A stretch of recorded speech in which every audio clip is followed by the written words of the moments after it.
Okay ಚೆನ್ನ ರಾಯ್ರೆ ಲಗೇಜ್ನೆಲ್ಲ ಕಾರ್ನಲ್ಲಿ ಇರಿಸ್ಬಿಡಪ್ಪ, ಒಂದನ್ನು ಮರಿಬೇಡ.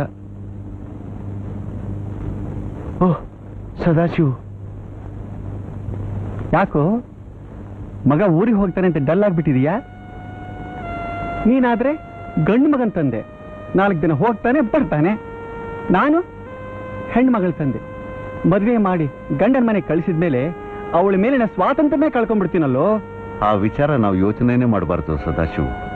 ಕಾಲಕ್ಕೆ ತಕ್ಕಾಗ ಮನುಷ್ಯ ಬೇಗ ಹೊಂದ್ಕೊಂಡ್ಬಿಡ್ಬೇಕು. ನಮ್ಮ ಯೌವನ ನಮ್ಮನ್ನು ಬಿಟ್ಟು ಹೋದಾಗಲೇ ನಾವು ಅಳೋದಿಲ್ಲ. ಅಂಥದ್ರಲ್ಲಿ ಹೆತ್ತು ಮಗಳು ಗಂಡನ ಮನೆಗೆ ಹೋದ್ರೆ ಯಾಕಪ್ಪ ಆಡಬೇಕು? ವಯಸ್ಸಾಗ್ತಾ ಆಗ್ತಾ ಒಂದೊಂದಾಗ ಕಳ್ಕೋಬೇಕಾಗತ್ತೆ. ನಾವು ಅದಕ್ಕೆ ಸಿದ್ಧರಾಗ್ಬಿಟ್ರೆ ಸರಿ. 50 ವರ್ಷ ಆದ್ಮೇಲೆ ಮನಸ್ಸು ತುಂಬಾ ದುರ್ಬಲವಾಗ್ಬಿಡುತ್ತೆ ರಂಗಣ್ಣ. ಸುಖನೂ ದುಃಖನೂ ಯಾವ ಎಮೋಷನ್ನು ತಡ್ಕೊಳಕ್ಕಾಗಲ್ಲ, ಬೇಗ ಕಣ್ಣೀರ್ ಬಂದ್ಬಿಡುತ್ತೆ. ಹಾಗನ್ಬಿಟ್ಟು ನಾವು ಸದಾ ಯುವಕರಾಗಿರಕ್ಕಾಗತ್ತೇನಪ್ಪ? ಅದು